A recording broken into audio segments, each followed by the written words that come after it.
Aba sir, since tayo ay ika nga ay high-tech na ang our movement and everything, aba pati ang vote buying daw ay high-tech na rin sa pamamagitan lang ng mga e-wallet. So, paano mahuhuli itong mga nagbebenta ng boto at buwibili ng mga boto kung e-wallet na?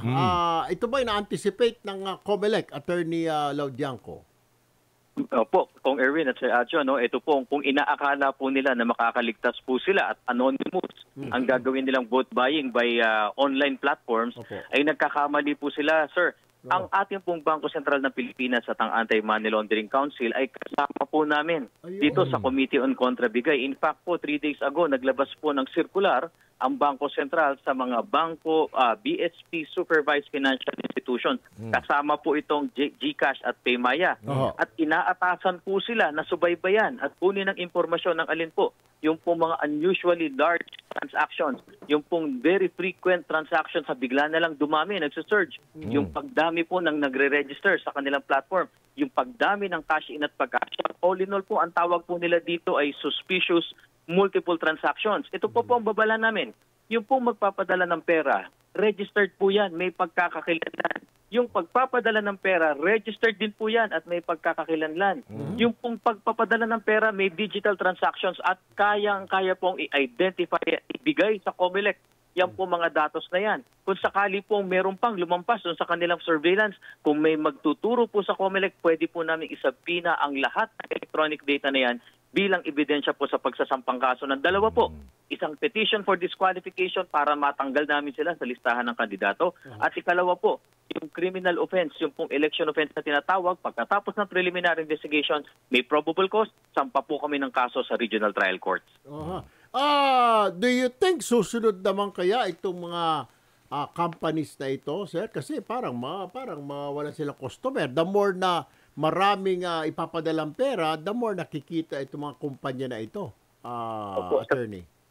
Opo, kung Erwin, susunod po sila dahil po ang regulasyon po ng kanilang pagkaka-aproba sa transaction na to ay bunsod ng pag-uutos ng Bangko Sentral. At kasama po ang kanilang patuloy na pagtalima sa kondisyon na dapat susunod sila dito. Otherwise po, pwede silang ipinalize ng Bangko Sentral. Isa pa po, nung mga meetings po namin years ago, kasama po itong taon na to, sila na po mismo ang nag-volunteer, ang GCash at ang Paymaya, ang nag-volunteer na kaya po nilang i-monitor yung suspicious multiple transactions.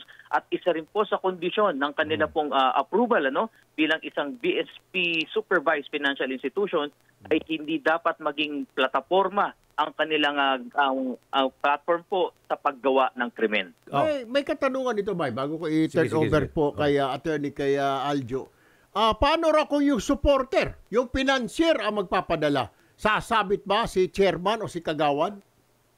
Opo, yan po ipapaimbestigahan po natin sa PNP at sa NBI po dahil ang sinasabi naman po sa Section 261A ng Omnibus Election Code ay sino mang tao, kandidato o hindi na mamimigay ng pera, pagkain, anumang bagay na may halaga ng intensyon ay kumuha ng boto para sa isang kandidato o wag iboto ang isang kandidato. Yan po ang elemento ng vote buying. At alam naman po namin yung mga kandidato, hindi po sila yung nagpapadala mismo ng pera. Gumagamit po sila ng kanilang mga tauhan na siyang nagpapadala po ng pera. At kaya po gano'n po, kahit yung tauhan, kahit yung po yung mismong kandidato, sila po ay kakasuhan po namin. Gaano po kabigat ang parusa niyan kung mapinalay sila, RPC yan, Revised Penal Code, itong GCash, Paymaya, at magkano po ang bigayan na na-monitor ng COMELEC ngayon through e-wallet? Dalawa po, Sir Adjo, Kong Erwin. Unang po natin yung petition for disqualification. Pag sila po ay na-disqualify, anong parusa po niyan? Tanggal po sila sa listahan ng kandidato. Kung may boboto man po sa kanila, stray votes po yan. Kung sakaling mahuli po ng kaunti, yung desisyon namin, natapos ng halalan at nakaupo na sila, pwede po namin silang pababain dahil disqualified po sila. It's as if hindi po sila naging kandidato. Yun naman pong criminal aspect. Ayon po sa Omnibus Election Code kasi, yan po ay pumapasok po sa Section 261A ng ating Omnibus Election Code. Ano ang parusa sa election offense? Pagkakakulong po na 1 hanggang 6 na taon. Forfeiture po ng karapatang bumoto. Ito po yung pinakamabigat. Perpetual disqualification to hold public office po. Yung GCash, kung involved, yung Paymaya? alam naman po natin na hindi po ma-involve ng GCash dahil kasama po sa kondisyon nila na kailangan wag silang magamit sa krimen. Kaya nga po sila mismo po ang nagboluntaryo na kaya po nilang kunin ang mga impormasyong kailangan namin. Sino pong mananagot dito? Yung magpapadala ng pera, whether kandidato yan, supporter o sino pa, at yung tatanggap po ng pera dahil krimen din po ang vote selling po. Kung na Sir Aljo. Okay. Panghuli na lamang na katanungan, Attorney John. Sa inyong monitoring, I'm sure nagmo-monitor na kayo at mayroon kayong sinusundan. Magkano ba pinakamalaki ngayon? Bigayan dyan, 50 pesos, 100, may naririnig ako. 50 lang daw, mayroong 100, mayroong 200. Opo.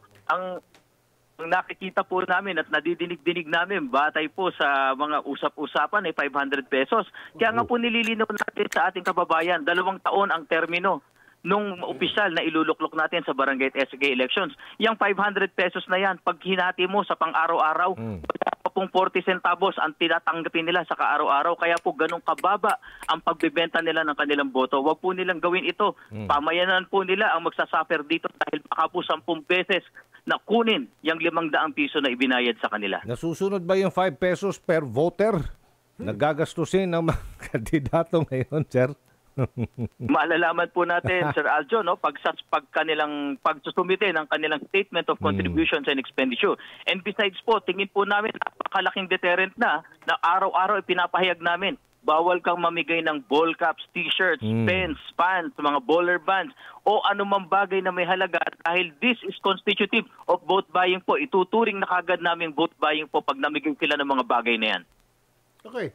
Sir, ano ito nga naririnig namin na 2,000 na ron ng mga teacher ang tumangging lumahok sa darating na halalan. Hindi na sila magiging election officers. What's this? Is this true or this is fake news? Wala po kaming balitang ganyang natatanggap bukod po doon sa lawigan ng Abra na mayroon pong 40 plus na teachers po na nakiusap na hindi sila magsisilbi. Ang karamihan po sa dahilan ay dahil natuklasan nilang may mga kamag-anak po sila nakakandidato. At dahil naman po dyan, lagi naman po kami nagsusobra po ng tinuturuan o tinetraining ng mga teachers doon sa bilang nakakailanganin. At bukod po dyan, meron po na po kaming halos 2,000 PNP personnel na na-training po as electoral board. So kung ang reason po dun sa lugar ba't umatras yung mga teachers ay dahil sa security situation, nakahanda po ang PNP na humalili at pumalit. At ito po ay ayon sa Election Service Reform Act. In particular po, kung Erwin at dyan sa Abra, may 93 police personnel na po kaming na-training dyan at ready pumuno dun sa babakantihan po ng ating mga teachers. Yung 2,000 daw dito, attorney, ay dyan sa BARM, Bangsamoro Region, as confirmed by Director Ray Sumalipaw. Opo, kahapon po kami nanggaling po dyan sa Davao at nagpirmahan lang nga po kami ng Memorandum of Agreement between the Ministry of Basic, Higher and Technical Education ng BARM po. Sa kahapon po, wala pa naman, pero alamin po namin kung talagang 2,000 po yan, kaming mag-train ng PNP personnel. At sa tingin ko naman po sa history po ng halalan natin, hindi po yan nangyari sa BARM. Ang pinakamalala na po nangyari noong 2022 kung saan lahat po ng mga guro sa Cotabato City ay hindi na po naglingkod. At handa po kami dyan. Immediately, ang PNP personnel po nag-conduct ng elections. Hey, ma'am, ano po ang inyong aksyon naman dito sa di umano'y laganap na vote buying pero ginagamit po ang inyong platform, GCash? Nako, responsibilidad po natin sa ating mamamayan to ensure na meron po tayong fair, honest, and inclusive elections, no? So, ang ginagawa po namin sa GCash, unang-una, sinusuportahan natin yung kontrabigay campaign ng COMELEC for strengthened vigilance and cooperation among agencies. Sa kampanya na yan, ang ginagawa natin is we heightened our detection and reporting system po sa AMLA at saka sa BSP to ensure na wala po tayong vote buying na nagaganap within the app po ng GCash. And hindi lang po namin ngayon to ginagawa. In fact, we do this on a daily basis, except that ngayon ay election, so mas heightened po ang ating detection and reporting. Okay. Pero meron kayong mga parameters, ma'am, na matutunugan kaagad ninyo na something is fishy or something is going on sa mga transactions na ito ay vote buying na? Meron kayong mga ganun monitoring? Yes po, yes po. Hindi lang din po sa panahon ngayon, but even before, no, ito po yung kina-qualify natin under suspicious transaction. Okay. And meron po tayong kooperasyon yan with BSP and AMLA at inire-report po natin yan kaagad sa kanila para ito ay maimbestigahan. Kasi mga rehistrado naman, no? Ito mga SIM cards na ginagamit, pati na dyan sa GCash. Tama ho ba? May mga pangalan to ko eh. Tama po yan, tama po yan. O yan. So hopefully, makipag-cooperate din kayo sa COMELEC, ma'am, no? At ganon din ng PNP. Oo. Yes po. Kasi yes marami ding scammers ngayon, ginagamit pa rin GCash, ma'am. Oo. Unfortunately, may mga ganyang pagkakataon while nakakatulong po ang ating platform, meron din po mga bad actors dyan. Kaya meron din po kami talagang cooperation and partnership with PNP, hindi lamang po sa paghuli but also through information campaign, mga paalala sa ating mga users din.